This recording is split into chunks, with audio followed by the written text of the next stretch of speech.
Baik, Assalamualaikum warahmatullahi wabarakatuh. Selamat malam dan salam sejahtera untuk kita semua. Selamat datang di sesi pelatihan sertifikasi keempat kita. Pada pertemuan malam ini, kita akan membahas topik lanjutan yang sangat penting dalam proses pengembangan bisnis digital, yaitu Digital Strategy and Transformation, MVP and Prototyping Digital Product. Topik ini akan membawa kita memahami bagaimana strategi digital dan transformasi menjadi fondasi dalam membangun Produk bisnis yang kita bikin berbasis memang teknologi yang sesuai dengan berkelanjutan kebutuhan dan konsumen. juga bagaimana Ya, jadi konsep MVP ada atau perbaikan dari minimum sisi viable produknya, product rasanya, dan harganya, kemasan, prototyping dan lain digunakan sebagainya. Itu untuk akan menguji ide bisnis secara cepat, kemudian kita efisien, berusaha dan sesuai kebutuhan mengimplementasikan dan pasar sebelum mengkomunikasikan. dikembangkan Ya, lebih tadi jauh. mengkomunikasikan dari sisi adanya. Bentar.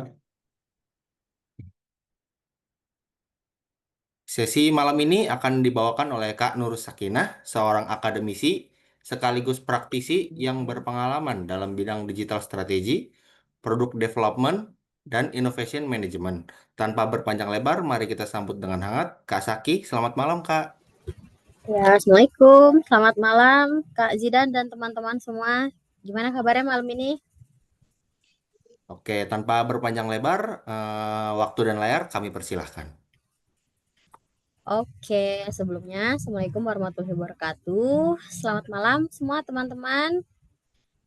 Sebelumnya mau ucapin terima kasih dulu nih karena udah datang ya jam segini standby untuk belajar bareng.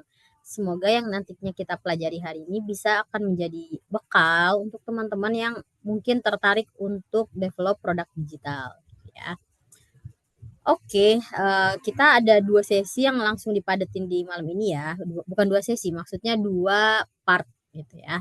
Oke, kita langsung mulai aja. Saya coba share screen dulu ya.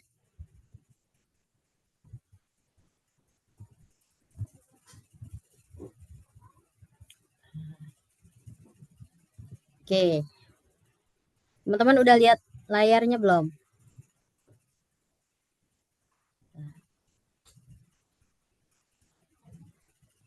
Udah ya? Oke, terima kasih. Oke, kita sebelum ngomongin soal MVP atau minimum viable product, kita akan ngomongin dulu sejarahnya transformasi digital seperti apa gitu ya. Oke, jadi mungkin ada yang tahu tentang sejarah digital atau mungkin taunya sekarang udah berkembang pesat. Nanti kita bahas dulu ya. Jadi sebelumnya perkenalkan teman-teman, nama saya Nur Sakinah atau Saki, praktisi digital marketing. Lebih banyak memang berkecimpung di dunia digital dan marketing untuk produk digital. Jadi yang saya share hari ini lebih banyak tentang best practice yang juga sering banyak dilakukan atau diterapkan oleh company lain atau berdasarkan pengalaman juga. Ya, oke. Nah, sebelumnya pengen tahu dulu nih teman-teman, apa sih transformasi digital yang paling membantu di hidup teman-teman? Coba, misalnya nih contohnya dulu kalau mau beli makanan harus ke warung naik motor, sekarang ada GoFood. Nah, coba kalau dari teman-teman sendiri, apa sih transformasi digital yang paling ngebantu dan kayaknya jadi bergantung deh sama transformasi ini. Kasih waktu 5 menit ya buat mengisi nih teman-teman jawabannya apa. Jadi biar kita kebayang nih. Oke, sambil aku bacain ya komennya. Ini kan AI. Oke, yang lain gimana nih? Apa sih transformasi digital yang paling berpengaruh di hidup teman-teman dan kayaknya itu sangat ngebantu banget gitu. Atau kayak misalnya dulu kalau misalnya ngerjain ini ya pencatatan setiap misal aku punya warung dulu kalau nyatet apa-apa harus pakai buku direkapin ngitungin manual atau sekarang udah ada aplikasi gitu itu ngebantu banget tuh manual kayak gitu jadi sekarang udah pakai aplikasi. Nah teman-teman apa nih transformasi digital yang dalam kehidupan sehari-hari teman-teman sangat membantu. Oke, ada Kawika Widianti Syaputri. Itu jualan di Shopee. Oh, sekarang jadi mudah ya untuk jualan ya. Kalau dulu mungkin harus sewa toko, kemudian tempatnya harus strategis gitu. Ada Kak Angelica, grocery online shop. Yes, aku juga pengguna grocery online shop sih. Jadi itu ngebantu banget buat apalagi yang nggak jago nawar di pasar gitu ya. Terus nggak tahu cara milih makanan yang bagus yang mana, aku biasa pakai grocery online shop gitu. Oke, ada Kak Wika, telepon WA sekarang gratis ya, betul banget ya. Dulu telepon tuh harus bayar mahal kan. Kalau misalnya teman-teman ingat dulu telepon manual atau ke wartel ya zaman dulu banget gitu ya. Atau telepon pulsa gitu kan mahal. Kalau mau telepon sekarang udah ada WhatsApp gratis gitu. Kak Rafika, Curis atau Kiris nih bacanya atau Kris. Banyak ya perdebatannya. Betul, ini juga sangat menjadi transformasi digital yang besar-besaran yang ngebantu semua ini usaha di Indonesia. Karena udah sampai level UMKM ya.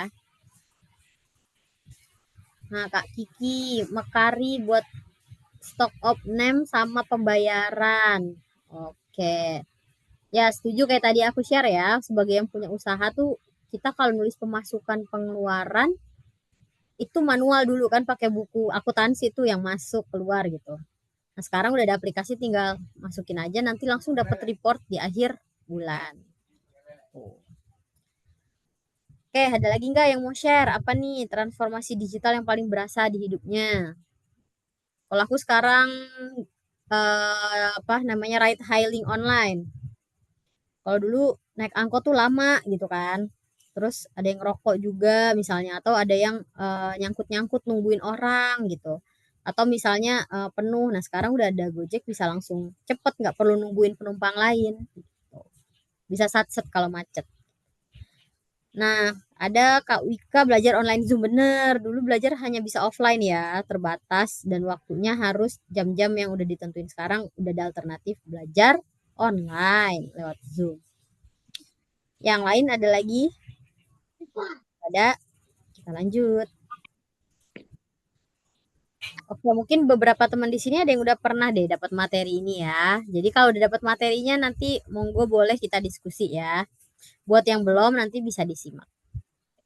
Oke, sekarang kita kenalan dulu sih sama perkembangan revolusi industri gitu ya. Kenapa sih kita harus paham revolusi industri?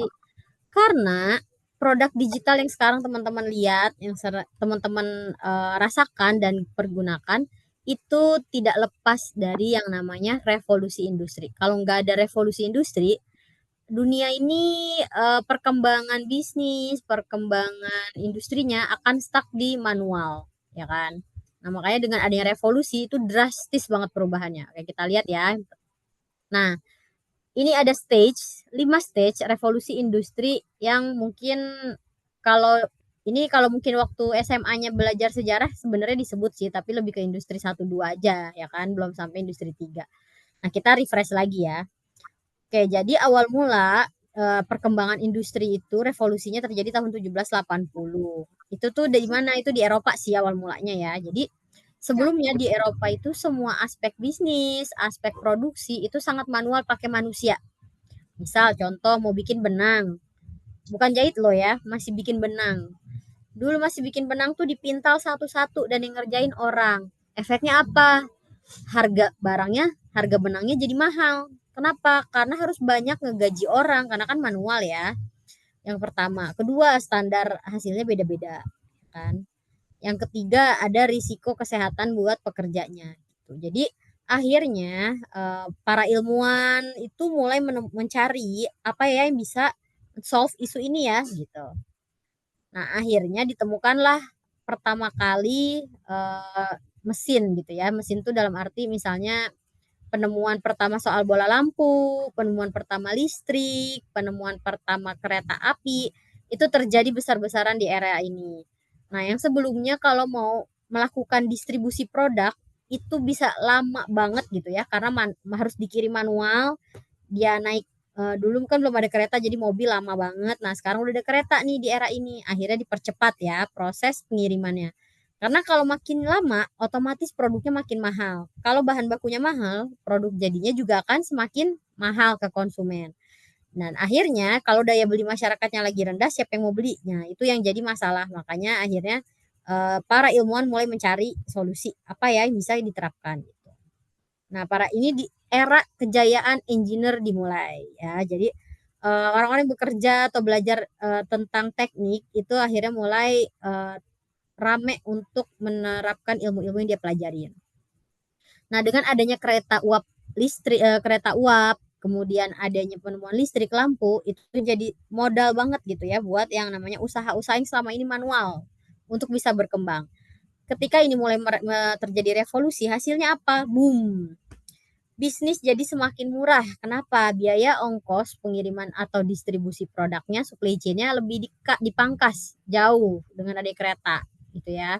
Kemudian ada yang namanya listrik, penerangan. Jadi yang tadinya mungkin ya kerjanya cuma ketika terang, misalnya kalau di luar negeri kan beda ya sama di Indonesia yang 8 jam sehari masih terang atau 9 jam sehari. Nah, kalau di luar bisa jadi kalau lagi musimnya apa cuma 5 jam doang atau 3 jam doang gitu ya siangnya gitu. Nah, ketika ada penemuan lampu, mereka bisa lebih lama gitu untuk bekerja. Nah, era ini memicu besar-besaran uh, yang namanya industri gitu, yang tadinya cuma yang punya modal besar. Nah, sekarang dengan modal yang gak sebesar itu udah bisa bangun usaha gitu ya. Nah, kemudian tahun 1870 terjadi revolusi industri kedua. Ini di mana setelah penemuan listrik tadinya cuma lampu penerangan, sekarang listrik ini bisa di-generate untuk apa? Untuk generator, untuk pembangkit tenaga listrik. Jadi yang tadinya listrik sedikit-sedikit, kecil-kecil gitu ya, cuma buat penerangan doang, ini listrik mulai diterapkan untuk menghasilkan energi atau daya yang lebih besar.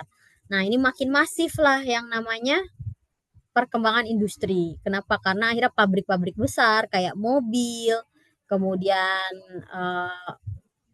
produksi alat makan, bahan baku makanan mulai bisa diterapkan secara maksimal karena daya listriknya lebih besar daripada waktu awal yang manual gitu ya.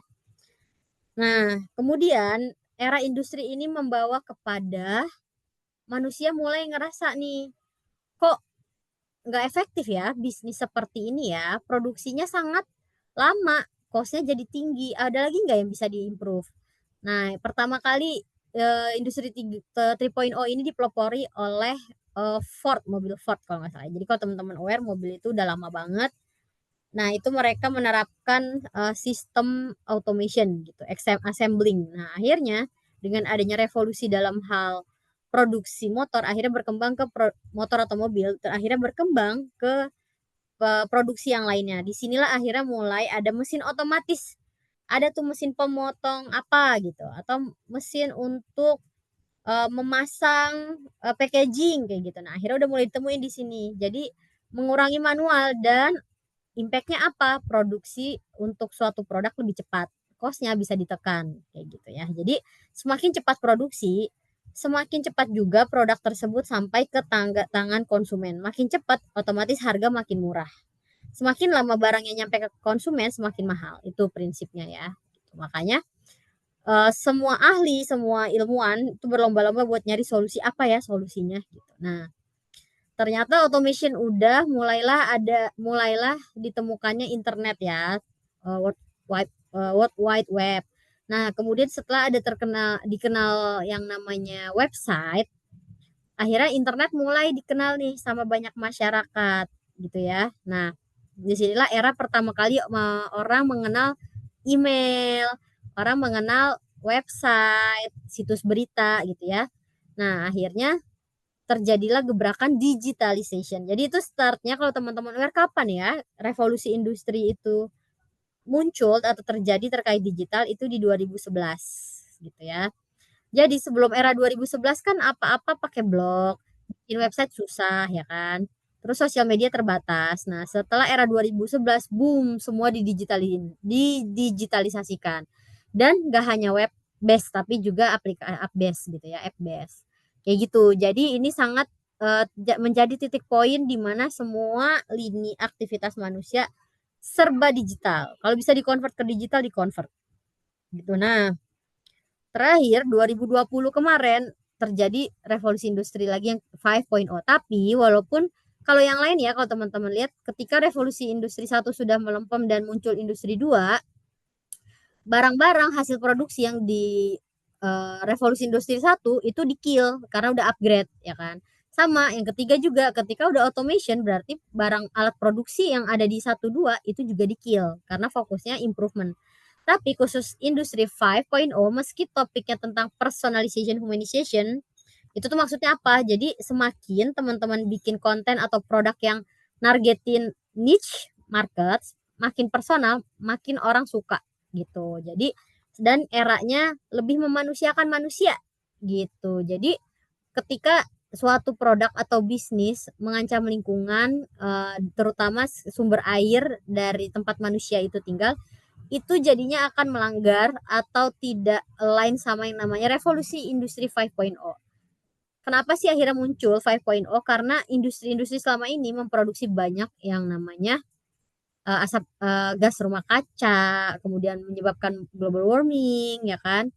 Banyak isu lingkungan yang terjadi, akhirnya banyak aktivis, praktisi dan juga akademisi menggodok bareng-bareng. Oke, ini kayak saatnya industri berubah arahnya gitu.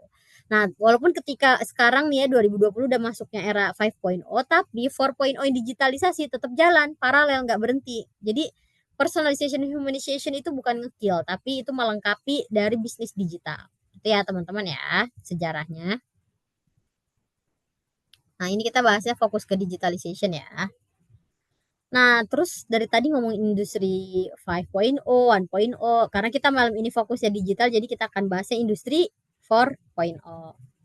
Itu pengertiannya apa sih? Jadi industri 4.0 itu definisinya tuh dia mengintegrasi antara kecerdasan buatan lewat teknologi ke manufacturing atau produksi atau industrial proses. Jadi kalau sebelumnya data digital itu ya udah buat konsumer aja ya, buka internet, bikin email gitu ya. Nah, di industri 4.0 mereka nggak cuma sekedar website, tapi juga manufacturing, yaitu produksi untuk proses industri yang lebih efektif. Jadi kalau misalnya di industri 4.0 itu yang ngebedain adalah alat-alat mesin udah nggak lagi orang juga yang operasiin, tapi udah bisa tinggal ada tombol pencet dia jalan sendiri gitu ya. Jadi nggak lagi soal ngomongin website di sini, tapi lebih dari itu, teknologinya lebih high ya. Nah, ini tujuannya apa sih? Ya tadi ya, tujuannya buat meningkatkan produktivitas, kemudian biar lebih efisien dan lebih fleksibel dalam proses produksinya gitu. Jadi itu ya teman-teman, intinya integrasi kecerdasan teknologi digital. Nah, jadi karena integrasi artinya berarti ada beberapa part di sini, ngomonginnya adalah manufacture, AI gitu kan, proses industri, semua ngumpul jadi satu. Nah, kita sekarang ngomongin ada pilar apa aja sih di industri 4.0 ya. Oke, yang pertama ada AR, AR, augmented reality. Ini kan untuk kalau teman-teman aware ya, di HP itu udah mulai ada, kita bisa scan nanti muncul produknya di dalam itu, atau bisa mengintegrasiin 3D di gambar gitu ya. Nah, kemudian ada juga Internet of Things. Nah, ini tuh udah lama sih. Jadi kalau teman-teman di sini ada yang tahu nggak sih lampu yang bisa diatur jarak jauh? Nama mereknya Bardi. Ada yang pernah dengar nggak kira-kira? Coba aku mau lihat kalau mau komen. Bardi. Nah, jadi Bardi ini itu salah satu penerapan dari apa? IoT atau Internet of Things. Jadi produk lampu kemudian di tweak ya atau dikodingin biar dia bisa nurut sama komen atau perintah oleh manusia. Nah, jadi Internet of Things itu penggunaannya adalah seperti itu contohnya. Gimana suatu produk itu menggunakan teknologi bisa dipakai lagi gitu ya. Jadi bukan digital kalau gini, kalau aplikasi Shopee itu kan digital semua prosesnya, itu masih namanya ya digital marketplace ya, tempat jual beli. Nah, kalau Internet of Things tadi produk barang yang bisa membantu orang tapi dengan mengutilize teknologi digital atau ya ini ya atau internet gitu ya. Nah, kemudian 3D printing. Nah, kalau di luar negeri ini udah hal common gitu, udah biasa gitu ya yang namanya mau produksi sesuatu pakai printer 3D. Di Indonesia mungkin sudah ada tapi mungkin belum semasif itu karena memang biayanya mahal ya, teman-teman. Nah, kemudian tadi ini ada autonomous robot. Jadi tangan-tangan robot yang ada di pabrik-pabrik ini juga bisa dibilang industri 4.0. Karena dia jadi gerak sendiri tuh buat melakukan kegiatannya. Nggak perlu nunggu manusia untuk hadir di situ. Manusia perannya sebagai operatornya, gitu, yang mengoperasikan atau yang memberikan prompt gitu ya pada robotnya. Kemudian ada simulation atau digital twins, itu kayak dunia nyata, terus ada dunia virtual gitu ya. Kayak contohnya mungkin yang lebih kebayang bisa kita bilang kayak game gitu ya. Sekarang kan udah mulai banyak orang yang integrasiin game online offline kayak gitu. Nah, kemudian sistem integration ini kalau dulu satu website ya udah website itu aja. Nah, sekarang bisa terintegrasi. Contoh sistem integration apa sih gini? Misal teman-teman bikin akun Gojek. Kalau dulu teman-teman harus ngetik satu-satu alamat email teman-teman kan, bikin username. Nah, sekarang udah ada pilihan register. Nah, nanti ketika register langsung emailnya diklik kayak gitu. Jadi lebih memudahkan. Jadi antar produk teknologi bisa saling berkolaborasi di sini. Kemudian pilar industri 4.0 berikutnya ada cyber security. Ya, makin masif penggunaan internet, makin masif transaksi online lewat platform digital, semakin tinggi juga risiko yang terjadi, either risiko dihack ya uangnya atau risiko terhadap kesehatan juga ngaruh loh. Misalnya ada produk yang IoT tadi untuk kesehatan gitu. Misalnya alat robot untuk operasi. Nah, bayangkan kalau ada yang ngehack ketika lagi ngeoperasi pasien gitu. Apa yang terjadi ya kan? Makanya cyber security ini jadi demand yang ada di pilar industri 4.0. Kemudian big data dan AI analitik. Tadi juga ada yang nyebut AI ya. Nah, benar. AI ini sebagai penentu pilar industri 4.0. Jadi menurutku walaupun kita bukan orang tech yang develop atau ngoding, tapi teman-teman tetap perlu nih belajar ngeoperasiin AI. Karena kedepannya, kalau ini opini aku aja ya, kan orang banyak yang takut pakai AI karena takut diganti pekerjaannya sama AI. Tapi sebenarnya AI ini kedepannya manusia itu dituntutnya bukan artinya compete atau bertarung sama AI, tapi gimana manusianya bisa jadi orang yang mentranslate hal yang kompleks ke AI, terus outputnya apa, kayak gitu. Jadi jago-jago nge-prompt nih teman-teman, makanya perlu sering pakai AI gitu ya buat exercise. Karena nggak semua orang bisa nge-prompt. Yang terakhir cloud computing. Cloud computing tuh ya udah kita nyimpen barang kan nggak di komputer kan sekarang, nggak di laptop, nggak di HP, tapi nyimpannya di mana? Di G Drive atau di email. Nah, itu contoh dari cloud computing. Nah, karena kita ngomonginnya digital 4.0, kita sekarang bahas apa sih transformasi digital? Kok ditanyain ya? Kok temanya ini ya? Kenapa? Gitu ya. Jadi, kenapa sekarang penting banget teman-teman yang namanya transformasi digital?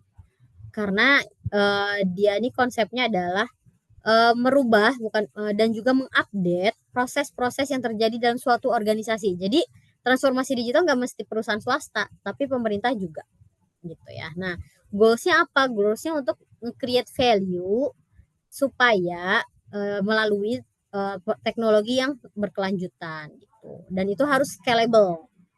Scalable itu maksudnya apa? Scalable tuh gini, nggak cuma kayak efeknya cuma kayak 3-5 orang gitu, tapi scalable tuh bisa masif orang bakal ngerasain manfaatnya. Jadi itu yang disebut transformasi digital. Kalau teman-teman misalnya, oh saya nemu aplikasi Mekari nih, saya kasih deh orang tua saya yang punya toko kelontong. Apakah itu bisa disebut transformasi digital? Itu bisa juga contohnya ya, tapi secontoh simpelnya. Nah, itu ketika ngomongin scalability berarti itu yang udah besar ya teman-teman. Jadi transformasi ini perubahannya drastis dari yang less digital, maksudnya jarang ada yang produk digital sampai sekarang masih produk digital di mana-mana. Itu transformasi digital. Nah, FYI teman-teman, ternyata 2024 loh bahkan ya 2025 bisa jadi lebih. 90% company sekarang sedang melakukan transformasi digital besar-besaran. Nah, aku share ya contoh di kantor aku. Sekarang setiap orang diajarin untuk namanya bikin prompt. Jadi kalau dulu kan kita mikirnya ya udah minta bantuan AI gitu kan. Tapi kalau sekarang eh, di company itu melakukan transformasi digital besar-besaran dalam hal misalnya menyediakan eh, aplikasi atau software untuk pencatatan biar mencegah adanya fraud atau mencegah adanya data kurang atau apa gitu misalnya contohnya ya. Atau ada kalau company di kantorku lebih ke tadi ya nge-prompt sama buat automate journey customer. Jadi misalnya gini, orang kalau mau masuk grup WA kan biasanya ayo gabung grup WA tapi isi data dulu ya, isi datanya Gform panjang lebar gitu. Nah, kalau sekarang kita mau jadiin itu ditransformasiin, misal jadinya pakai website base gitu. Jadi nggak perlu pakai Gform lagi. Atau bisa jadi transformasinya dalam hal proses produksi atau proses distribusi macam-macam gitu ya. Jadi tiap company beda-beda.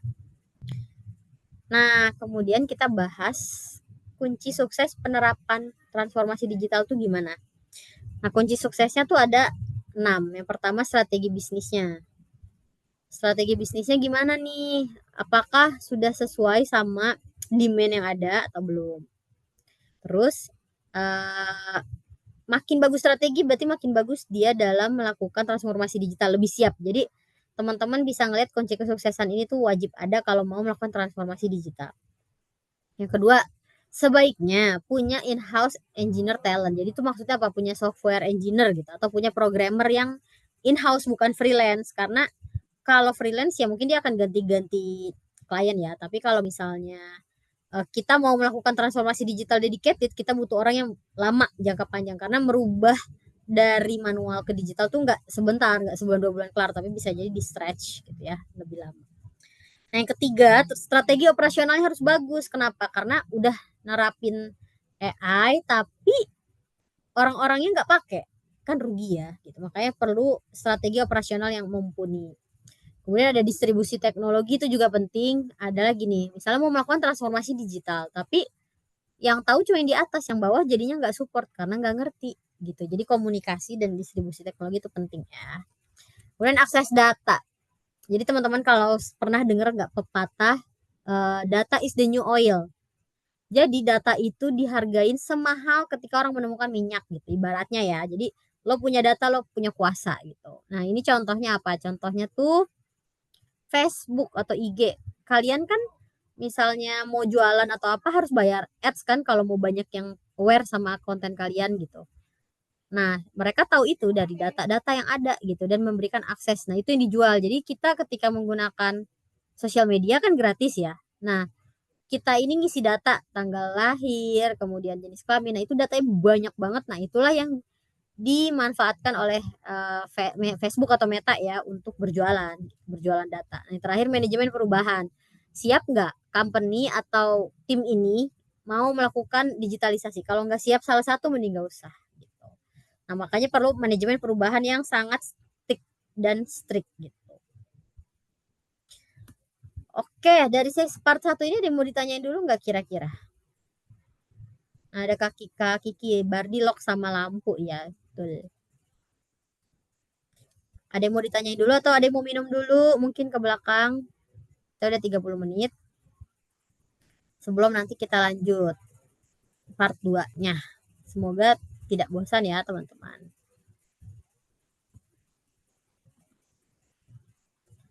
Oke.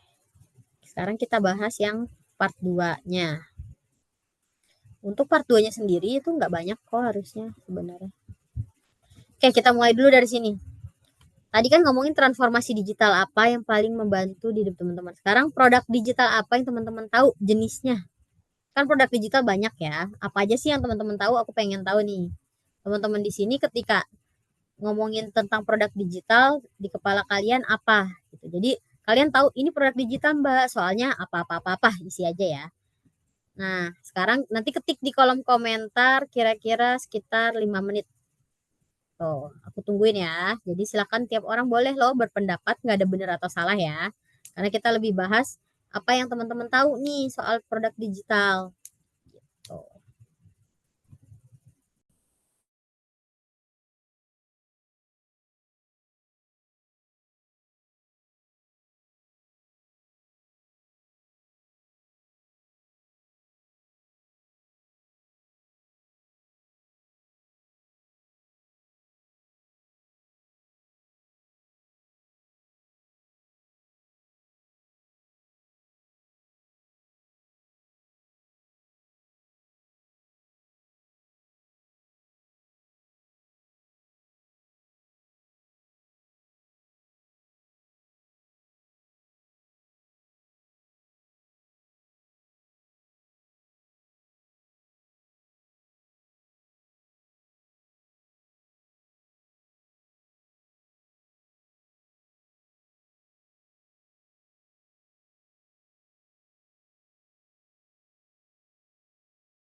Inggris.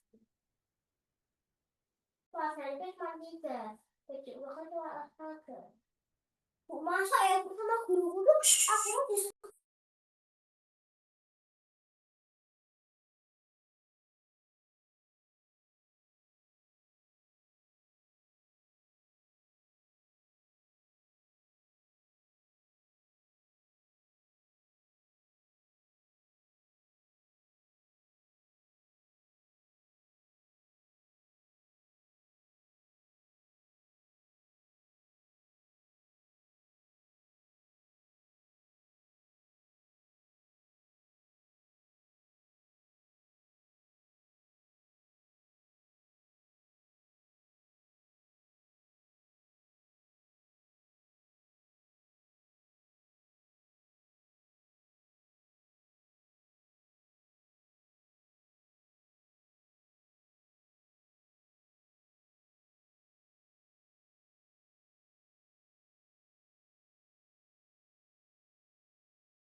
Oke, coba ya kita baca ini siapa aja nih yang udah isi. Ada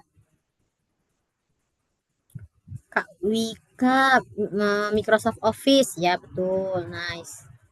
Itu contoh produk digital. Imani, mobile banking, oke. E-book, kemudian webinar, G-Drive, audiobook, betul-betul e-course, Canva, e-book, template design, kursus online, software aplikasi, betul. Webinar kuliah online, Anton, betul. Template Excel, Ignes, benar, benar. Untuk keuangan, stock option, betul, betul, betul. Ya, nih kalau aku lihat kayak teman-teman udah tahu ya, nice. Berarti udah paham nih apa aja produk digital. Jadi nanti once teman-teman mau membuat atau memproduksi sendiri udah kebayang ya. Oke, kita next. Nah, jadi intinya kita sekarang sebelum bahas lebih detail ya, apa sih tentang produk digital, MVP dan segala macam, kita bahas dulu pengembangan produk tuh apa sih gitu ya. Jadi pengembangan produk digital tuh itu proses yang komprehensif end to end gitu ya, yang mentransformasi, merubah atau mewujudkan gitu atau membuat ide untuk solusi digital. Jadi yang tadinya masih ide doang nih dijadiin beneran produk yang tangible bisa dia hitung gitu ya. Kemudian ada fungsinya dan mudah digunakan oleh user. Nah, biasanya produk digital itu mau solve spesifik kebutuhan atau masalah dari target audiens. Makanya tadi ada yang bilang template Excel untuk pemasukan pengeluaran, ya itu betul karena orang banyak yang nyari kan. Berarti itu ide doang nih, orang banyak yang masalah ini nih. Kemudian diproses dan akhirnya ditransformasi jadi suatu produk yang namanya template Excel gitu ya. Dan itu mudah digunain karena hampir semua orang ada pakai Excel. Dan spesifik tuh kebutuhannya. Apa orang-orang yang butuh pencatatan keuangan lebih rapi gitu. Dan low budget kan. Kalau yang budgetnya gede mah pakai aplikasi berbayar juga banyak kan. Nah, kemudian jenis-jenis produk digital ada apa aja? Nah, tadi kan teman-teman udah aku suruh mention di grup ada apa aja ya, mention di Zoom gitu ya tadi. Apa aja sih produk digital yang teman-teman tahu? Nah, jadi ini jenis-jenisnya. Ngomongin jenis nanti di dalamnya turunnya ada contoh-contohnya lagi ya, teman-teman. Nah, jenis produk yang pertama aplikasi software. Tadi ada yang nyebut Canva, betul banget. Canva itu contohnya. Kemudian Kalau teman-teman lihat Shopee, Tokopedia, TikTok itu juga contoh dari aplikasi software. Jadi bentuknya aplikasi lah ya, pasti kebayang. Nah itu yang bentuknya aplikasi udah pasti dia jadi bagian dari produk digital. Gitu. Nah kemudian yang kedua ada konten digital. Nah konten digital tuh apa? Nah ini contohnya konten digital tuh adalah materi tutorial, ya kan? Tadi ada yang bilang e-course gitu ya. Nah benar. Jadi bikin course-course online itu sebenarnya salah satu bentuk dari contoh konten digital. Atau ya bikin konten series gitu, web series itu juga contoh dari konten digital. Ya. Nah konten digital ini masih masuk ke produk digital. Ini bisa dijual gitu ya, tergantung nanti teman-teman mau jualnya apa. Yang ketiga platform online, ini kayak marketplace ya kan, itu suatu platform baik dia kan kayak Tokped bisa website, bisa juga dari HP gitu kan, sama kayak Shopee gitu. Nah itu platform online gitu ya untuk membantu kehidupan manusia. Nah yang keempat ada layanan online. Layanan online apa? Misalnya Netflix gitu, layanan online kayak gitu ya. Atau misalnya contohnya apa lagi yang layanan online? Produk digital berupa layanan online. Oh, ini bisa juga layanan online tuh produk misalnya ya, jasa pijit ke rumah. Nah, kayak gitu. Dia menggunakan teknologi untuk pelayanan online. Nah, kemudian ada SaaS. Ini paling cukup common ya, software as a service gitu. Nah, ini subscription biasanya sistemnya gitu. Nah, contohnya apa? Contohnya ya Mekari tadi ya, yang Kak Kiki sempat ngomong. Atau kalau di case aku adalah aplikasi Moka gitu. Dia kita bayar tiap bulan nih biar dapat fiturnya untuk bisa pakai, atau Canva. Canva juga bisa disebut software as a service juga untuk B2B-nya ya gitu. Jadi ini jenis-jenis produk digital. Nah, sekarang teman-teman bisa baca, kemudian serap dan coba dianalisis gitu. Produk dari sini ini yang dari 5 ini mana sih yang teman-teman sekiranya bisa? Kayak misalnya, iya aku mah bisanya ngonten aja deh. Ya udah itu konten digital aja kan teman-teman jualin. Atau aku maunya ngajar webinar, ya udah berarti bisa ke layanan online. Jadi tergantung teman-teman mau bikinnya produk digital seperti apa ya. Nah, kalau teman-teman udah nentuin gitu ya, mau bikin produknya apa, sekarang langkahnya gimana sih? Oke, langkah ini sama kayak kalau mau bikin bisnis biasa gitu kan, sama aja.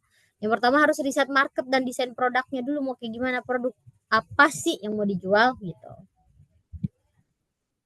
Ini ada identifikasi masalah, ada riset dan analisis, kemudian ada product discovery. Gitu ya. Nah, jadi ada 3 hal itu. 3 hal itu teman-teman bisa mulai gitu ya. Jadi masalah apa sih yang mau dianalisis gitu. Kemudian riset dan analisis, diriset dulu gitu.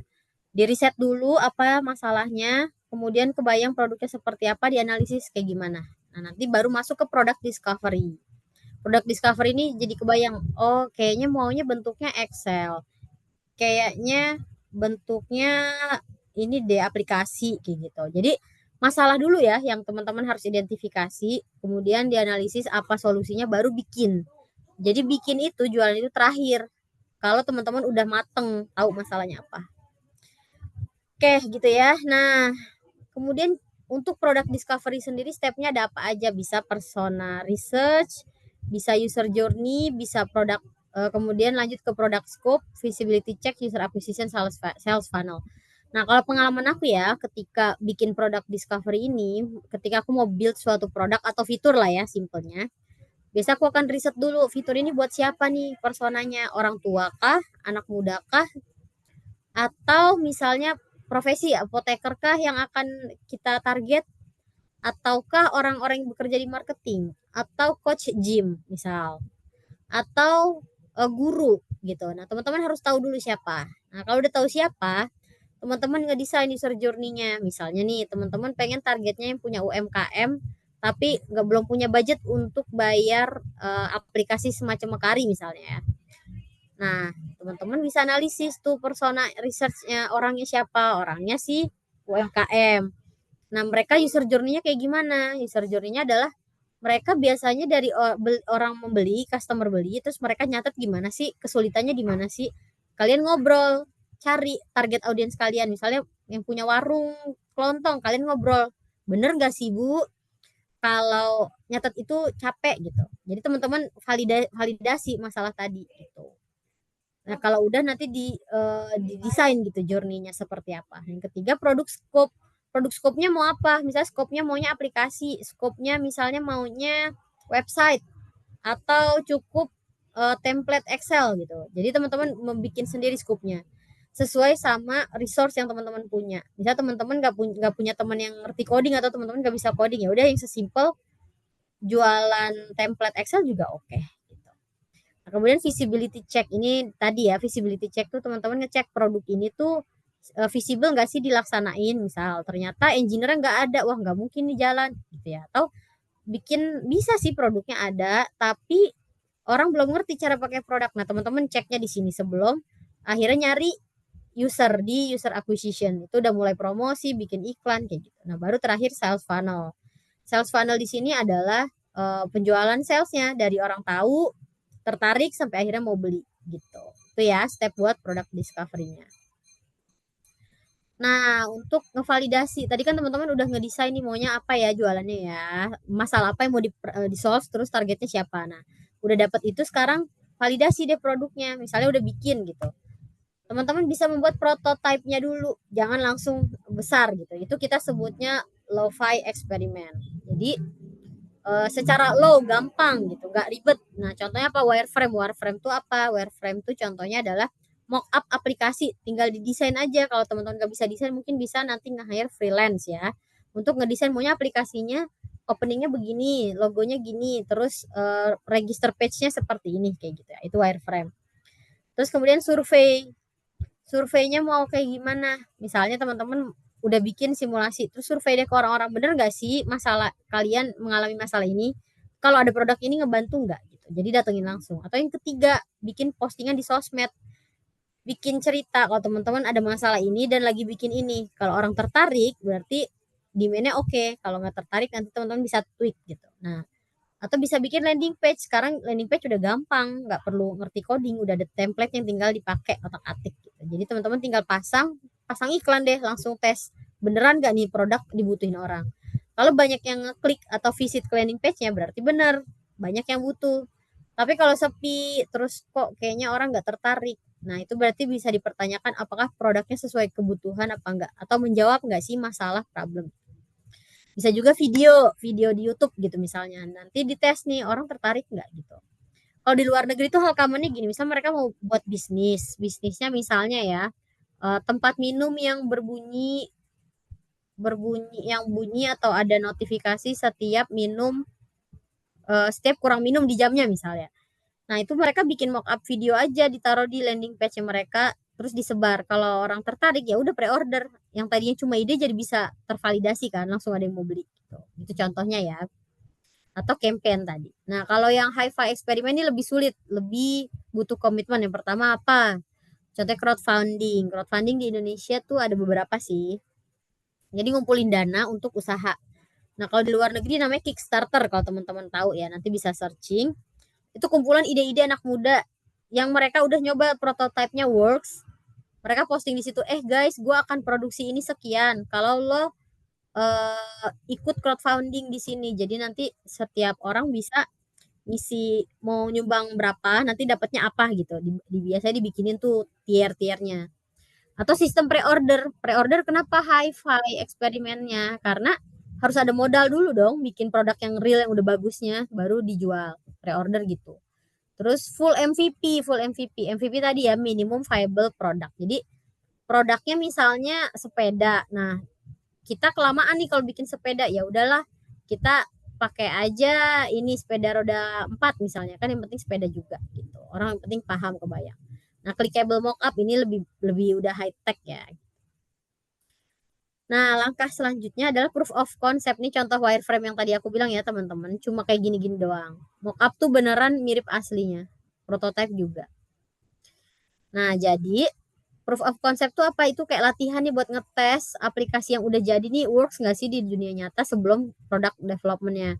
Misalnya teman-teman mau bikin aplikasi atau mau bikin template Excel gitu untuk materi IELTS gitu, untuk program bikin planning untuk belajar IELTS misalnya. Nah, Teman-teman harus tes dulu. Tesnya apa? Ya udah teman-teman bikin materinya dengan sesimpel mungkin, terus dites langsung ke market siapa sih yang butuh.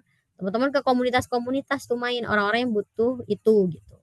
Nah, kalau ternyata banyak demand-nya dan dapat masukan nih, misalnya, oh Mbak, template-nya jangan kayak gini, saya butuhnya gini. Nanti dari siapa kumpulin tuh feedback, akhirnya nanti baru development ulang, baru launching gitu. Jadi sebisa mungkin ya kalau di produk digital jangan sampai launching dengan tanpa konsep gitu.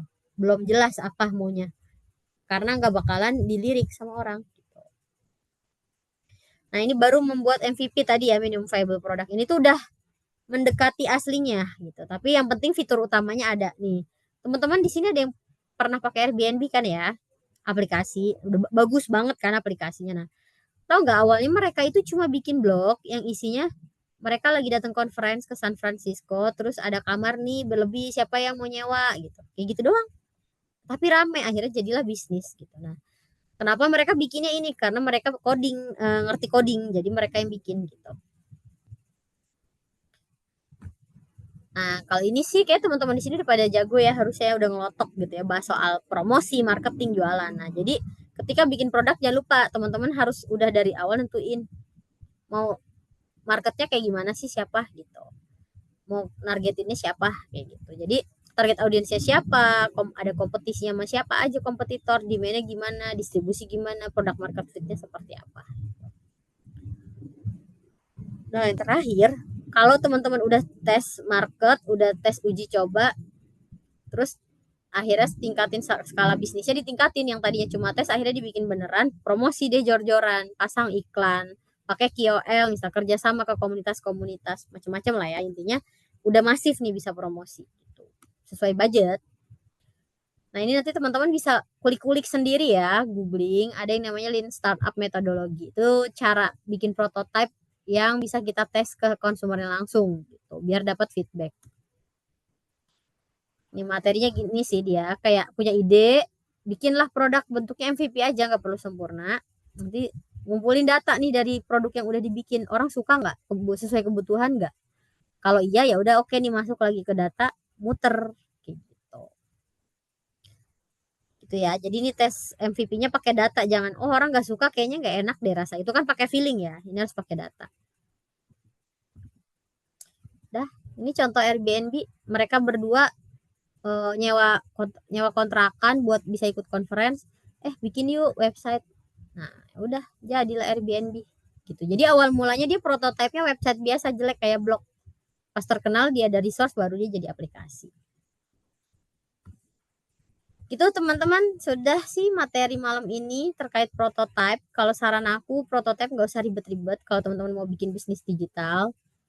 Sesimpel bikin ini ya, sesimpel bikin Excel tadi itu udah bisa dibilang prototype. Seperti itu ya. Oke, itu aja materi malam ini. Selanjutnya saya kembalikan ke Kak Zidan. Monggo Kak Zidan. Oke, baik. Terima kasih atas pemaparan materi yang sangat insightful ya. Mungkin ada yang mau bertanya, silakan. Oke, silakan Kak Fajrul Husna. Halo Mbak, saya Ya, izin bertanya Mbak. ya boleh. Jadi misalkan saya udah pernah testing dan itu berhasil, dan saya yakin potensi pasarnya itu besar karena beberapa kali riset secara digital. Tapi entah kenapa ketika berjalan beberapa bulan udah gonta-ganti kreatif di iklan Meta, kenapa ini kok jadi down ya? Tapi saya ketika ganti akun iklan, oh ini muncul lagi penjualan. Tapi gitu lagi polanya. Itu apa karena si algoritma eh, platformnya, apa karena produknya emang pasarnya udah habis atau gimana? Kalau menurut Kak Nur Sakinah.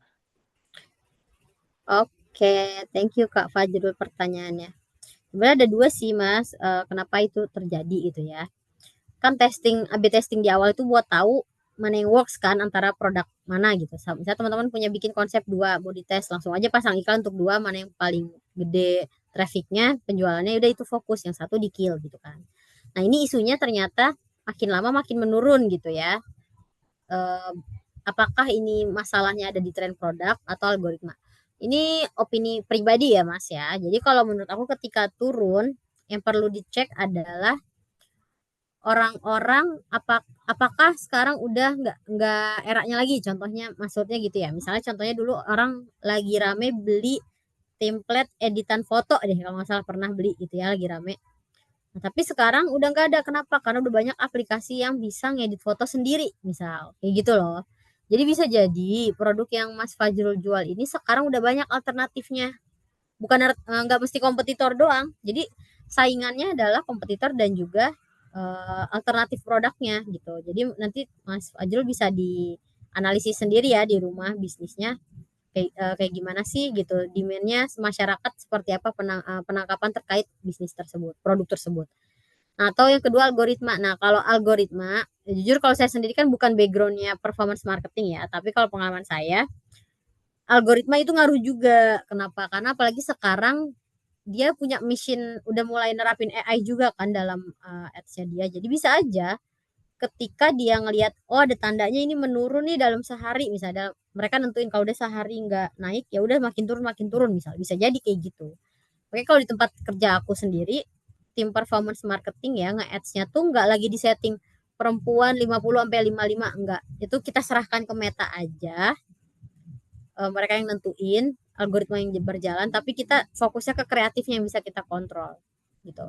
Kreatifnya gimana, misal targetnya untuk orang lansia gitu ya, berarti ketika masang iklan di Meta ya harus nyesuaiin kayak gitu. Gitu sih Mas Fajrul. Jadi kalau ditanya turunnya kenapa, itu sebenarnya perlu riset dari Mas Fajrul.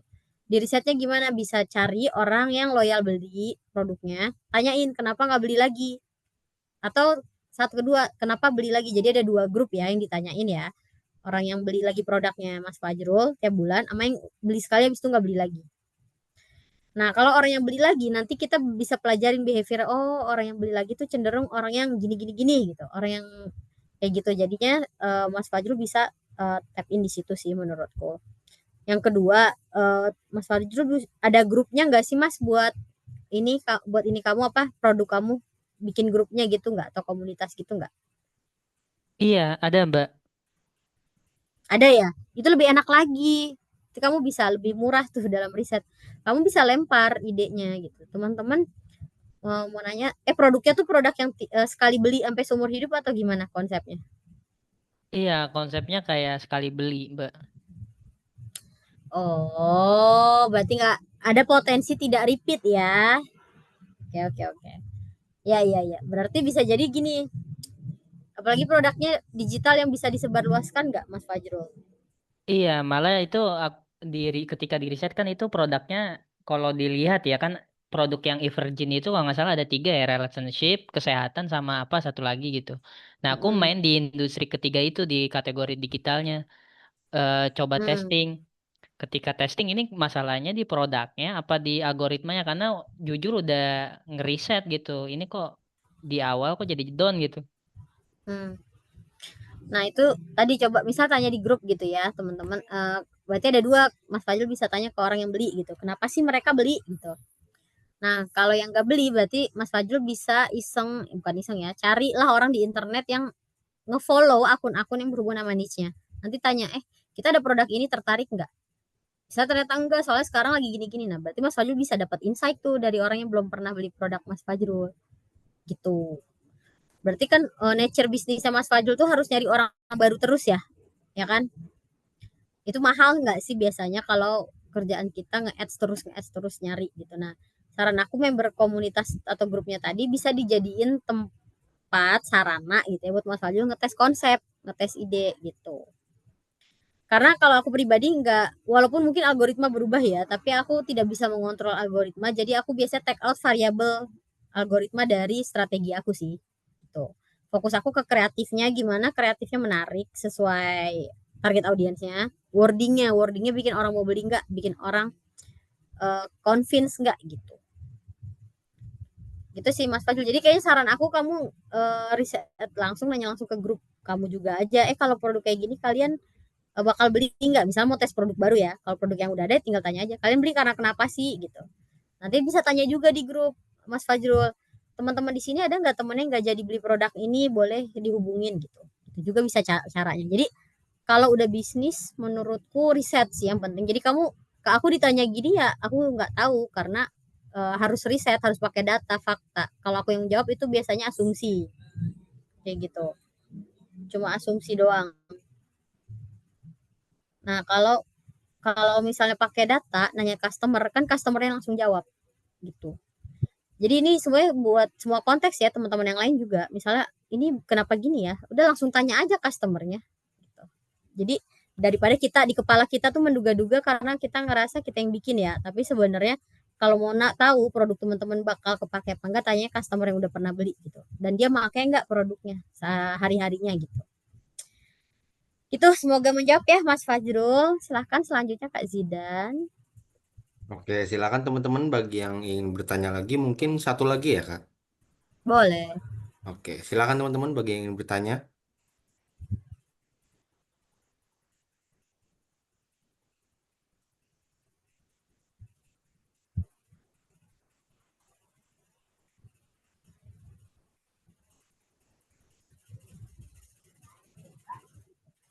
Oke, mungkin sudah tidak ada yang bertanya lagi ya, Kak.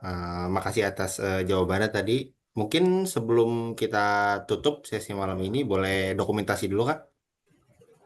Oke, Oke, let's go. Teman-teman teman-teman boleh boleh open. dinyalakan dulu kameranya.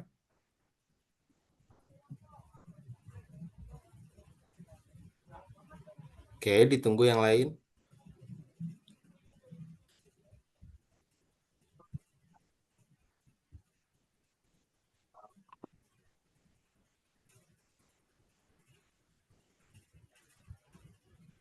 Oke, untuk slide pertama, satu, dua, tiga.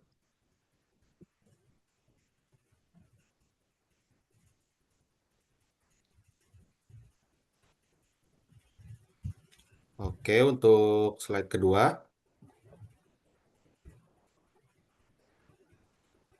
Oke, satu, dua, tiga.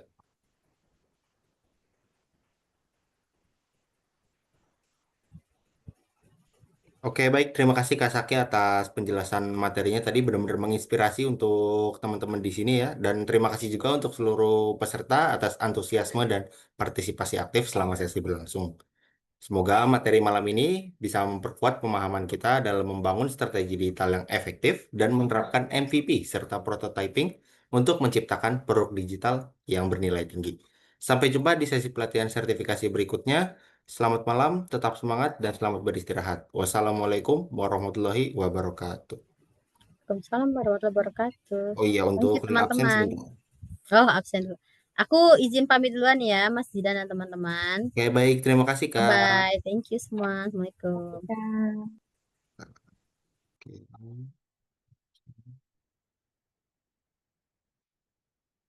Oke, itu link absennya teman-teman. Oke.